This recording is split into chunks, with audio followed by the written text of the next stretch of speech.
Hi, I'm Henry. Hi, Andrea. Nice to meet you. Hi, I'm Amanda. Alika, how are you? I'm good. Nice to meet you, Doug. It's a pleasure. Hi, I'm Alex. Hey Alex, I'm Doug. Nice to meet you. Just a little bit about myself. I'm a graphic designer and I work for a nonprofit. I have a little baby boy who's almost a year old. I have 2 children and they're not babies. I have a 15-year-old daughter and a 17-year-old son. I actually went to medical school when I was 15 in India and started practicing in the United States. I got married and had the 3 most beautiful children that one can ever imagine having. I raised my family, and then around age 40, my friends convinced me to go to college. So I did, and became a social worker. I have a brother and a sister that I'm very close with, and my mother and father are still together. They've been together for 30 plus years, and we're a very close family.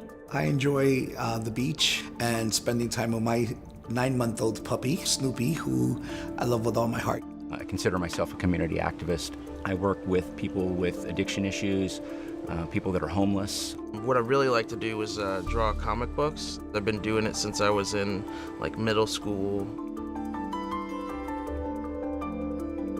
My diagnosis is schizoaffective disorder, bipolar type. Borderline personality disorder. PTSD. Bipolar disorder. My diagnosis is major depressive disorder. I think I tell my story so I don't forget where I've been. I want to be able to dispel those myths that's out there about mental health conditions. Yeah. I'm an actual person and I have a voice and I have a story to share.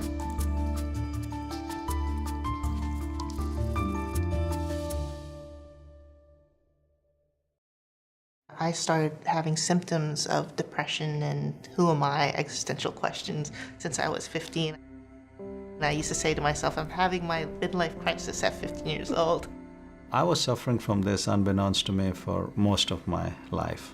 I was in my early 30s. I have a 6-year-old and a 2-year-old.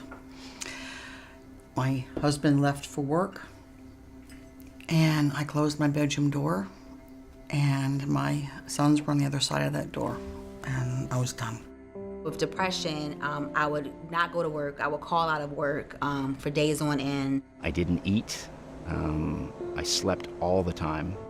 There was about a 3-year period in my life where everything I did and said was sort of a product of the world of delusions that I was living in. For quite some time, I didn't even recognize my symptoms because hypomania can look organized to me. So I can get a lot done in a very little bit of time. And it didn't become a problem until they noticed that I wasn't sleeping for days on end. I hallucinated every single day. I had hallucinations with all 5 senses. And then the anxiety sort of builds and builds and builds until it becomes kind of like a paranoia where, everything is sort of out to get you. I couldn't express any normal emotions. I couldn't cry. I couldn't do so many things that people did, and it would bother me. My way of dealing with it primarily was with drugs, and I know now that that's suicide on the installment plan. I started using alcohol more. I started self-harming more. My friends, when I was a junior, saw the scars, and it was horrible. They judged me. They said that I was doing it for attention, and they didn't want to hang out with me. I started self-medicating for a while, and not drugs or alcohol, but with gambling. After I lost my job, I became homeless. I committed minor crimes to feed my drug habit, lived on the streets, and finally, eventually was arrested and sent to state prison. As a result of my illness, it led to some criminal activities. I've served 5.5 years' time in prison. And when that happened is when all these things got unraveled. Some people said bipolar disorder, some people said ADHD, some people said PTSD, and none of them seemed to make sense for me. It was a diagnosis that evolved over time, several different hospitalizations, several different diagnoses until one eventually stuck. When I was told with the depression, I didn't hear that word. What I heard was crazy. So since I knew I was not crazy, I couldn't accept that diagnosis. We've all heard jokes about people with mental illness, people with mental health conditions, And the last thing I wanted to be was the punchline to someone's joke.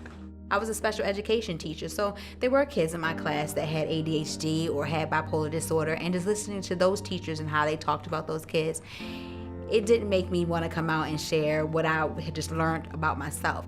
I felt that I wouldn't be accepted and that all my work would be dismissed as, not credible because I had a mental illness. For me, it's a cultural thing. So if you're dealing with mental health issues, you go to church. So I remember doing a lot of that. I'm Hispanic, I'm Puerto Rican and Dominican, and our culture is mental health is taboo. You don't talk about it. So I struggled with really accepting that I had an issue. I felt no one understood. Not even like my partner now, wife. I didn't think she really understood, even though she had a lot of compassion for me. I just felt very isolated and felt very alone. And there were times that I did contemplate suicide. Christmas Day, took all of my pills, and I was going to overdose. And I'm sitting at the edge of the bed with the pills all right there. It was never about being dead. It was just ending the pain. And these friends that somehow I've been blessed to have developed over the years knew something was wrong, but they found me.